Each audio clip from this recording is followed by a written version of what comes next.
এইরকম যদি মশলাদার ইনস্ট্যান্ট চা তৈরি করা হয় বাসায়, তাহলে কিন্তু প্রতিদিনই মশলাদার চা খাওয়া যায়।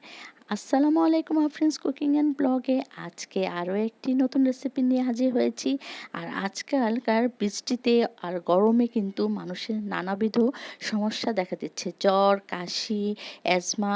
তো এইসব রোগ থেকে বাঁচার জন্য আসলে আমি প্রতিদিন মশলা দিয়ে চা খেয়ে থাকি।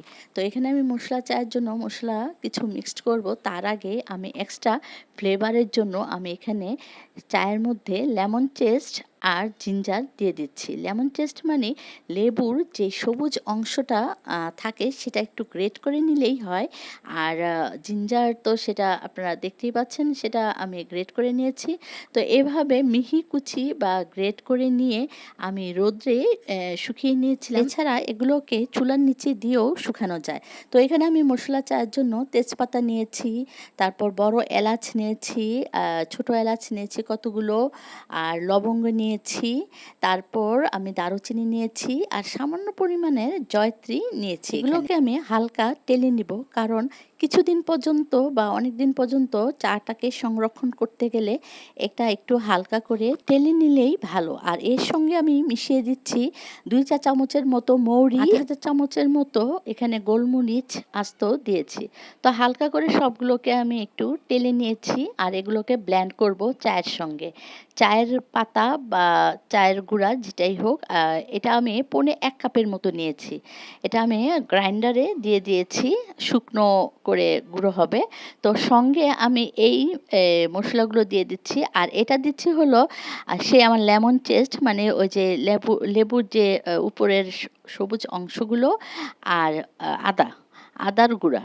তো এগুলোকে আমি শুকনো করে নিয়েছিলাম, মানে শুকিয়ে নিয়েছিলাম। তারপর ওই তেলে রাখা মশলাগুলো একসঙ্গে দিয়ে তারপর আমি এখানে গ্রাইন্ডারে ব্লেন্ড করে নিচ্ছি। আর খুব বেশি মিহি করে ব্লেন্ড করব না, মোটামুটিভাবে যাতে আধা আধা ছাবড়া এরকম হয়ে থাকে। আসলে এটা খেতেও ভালো লাগবে আর দেখতেও ভালো লাগে। ব্লেন্ড করা হয়ে গিয়েছে মশলা এবং চা একসঙ্গে। এখানে আপনারা ইচ্ছা করলে কিন্তু চিনি মিশিয়ে দিতে পারেন। তো আমি আসলে অনেক সময় চিনি খাই না, তো এই জন্য মাঝে মাঝে খুব বেশি মানে দরকার না পড়লে খাই না। আমি এখানে গুড় মিশিয়ে তারপর চা বানাবো, তাই অথবা মধু মিশাবো, এই কারণে এটার সঙ্গে কোনো মানে মিষ্টি বা চিনি জাতীয় কিছুই মিক্সড করিনি। তো এখানে আমি 2 কাপ পরিমাণের মতো পানি নিয়েছি আর সামান্য পরিমাণের ওই ব্লেন্ড করা মশলা চা আর কি দিয়ে দিয়েছি।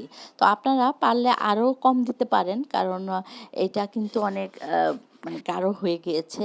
তো আমি এখানে আখের গুড় দিয়ে দিয়েছি। আর মশলা চায়ের সাথে কিন্তু সামান্য পরিমাণের লবণ দিলে খেতে কিন্তু খুব টেস্ট হয়। দেশ থেকে আনা আখের গুড়, মানে একদম পিওর আখের গুড় দিয়ে আমি চাটা তৈরি করেছি, তাই খুব গাঢ় হয়ে গিয়েছে রঙটা।